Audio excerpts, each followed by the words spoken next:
Well, thank you very much. It's truly my pleasure and honor to be here. And first, to the Reverend Michael Livingston in Riverside Church. This church is such a great part of history, but it is not resting on its laurels. It is shaping a better future for all of us. And Reverend, we are all grateful for your leadership, and we thank you for what you're doing. Let's give the Reverend a round of applause. I'm joined by my colleagues in government here today. We have Speaker Carl Heastie and members of the Senate and the Assembly delegation. It's great to be with you, Mr. Speaker, and my friends. We have Congressman Adriano Espaillat, my partner in Washington. Thank you for joining us.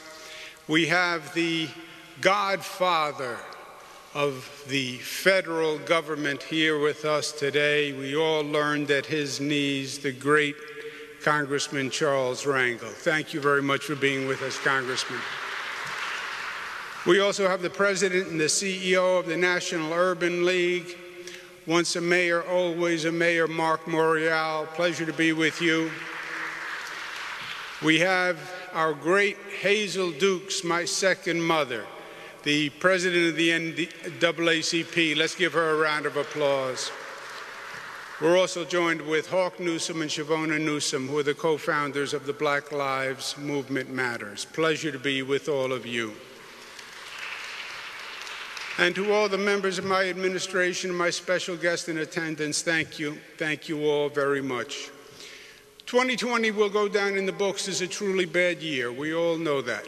I can't wait for it to be over and celebrate a socially distanced New Year's Eve party.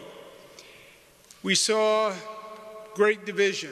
We saw anger. We saw violence. We endured great economic pain and fear. And we lost too many lives. There were some silver linings. Families came together.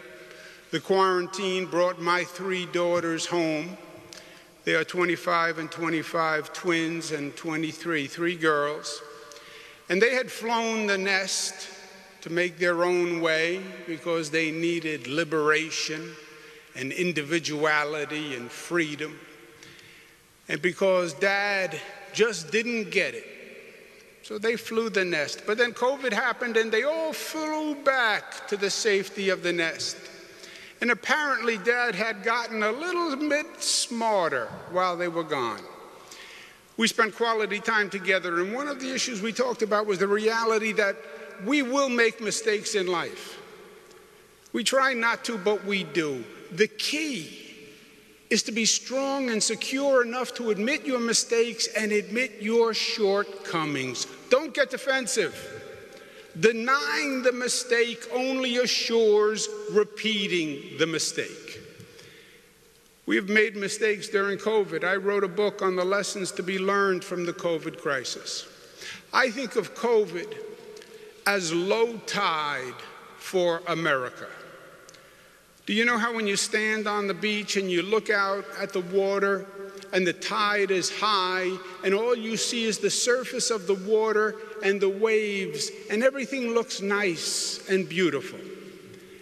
But you stand at the same point at low tide when the water goes out and the sea bottom is revealed and you see rocks and you see debris and you see the ugliness that the water was covering. COVID was low tide in America, and it showed us the ugliness and flaws deep down in our society. And if we are smart and if we are secure, we must now acknowledge the ugliness and correct it as we go forward. COVID low tide showed the lack of trust in the federal government. We have a vaccine on the way, truly great news. But polls say 50% of the American people say they would not take the vaccine if it were available today because they don't trust the way this federal government has politicized the process. So New York and other states, 7 in total, will simultaneously review the vaccine approval with independent medical experts so people know it's safe. Undocumented people distrust the federal government, and believe they may use the vaccine process to identify them for deportation. New York must make sure that doesn't happen. We must restore trust in government, because a vaccine will only work if people trust the government enough to take it, and that has to be our mission here in the state of New York.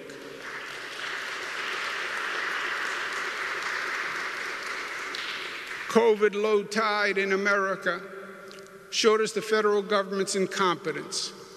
We needed to test people for COVID. Remember, COVID tests. But we didn't have enough nasal swabs.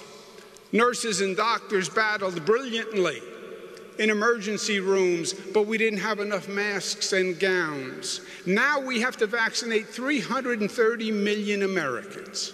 This is a massive operation, and by far the most challenging to date. For scale, just think about this. Over the past 8 months in this nation, with everyone doing COVID tests, hospitals, doctors' offices, government, we've done 120 million COVID tests. How long will it take us to administer 330 million vaccines? The federal government must learn from its mistakes and dedicate the resources and supplies to get the job done right this time. Rhetoric only goes so far. We don't want to hear anymore. We want actions, because it is results that matter at the end of the day. COVID low tide in America also showed us the deep inequality in our country and the systemic discrimination in this nation. That is the sad reality.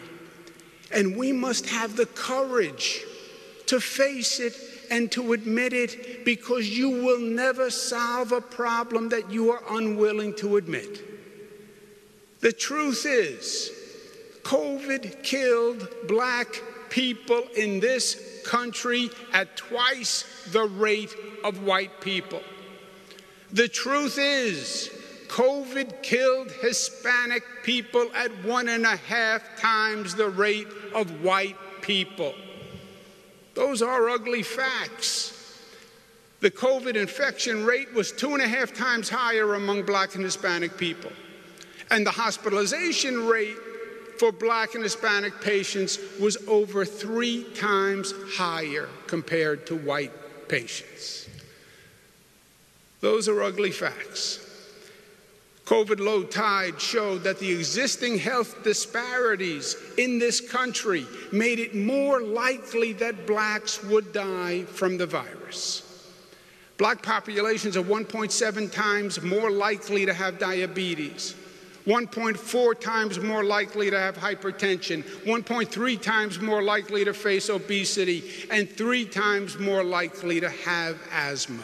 Those are the ugly facts. So now the vaccine is on the way. Great news. But the big question now is, who gets the vaccine?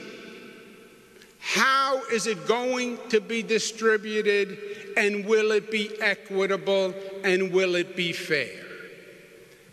The Trump administration is designing the distribution plan. And their plan basically has private health care companies administer the vaccine, hospitals, big drugstores, doctors' offices, etc. It sounds fine, right? But hold on.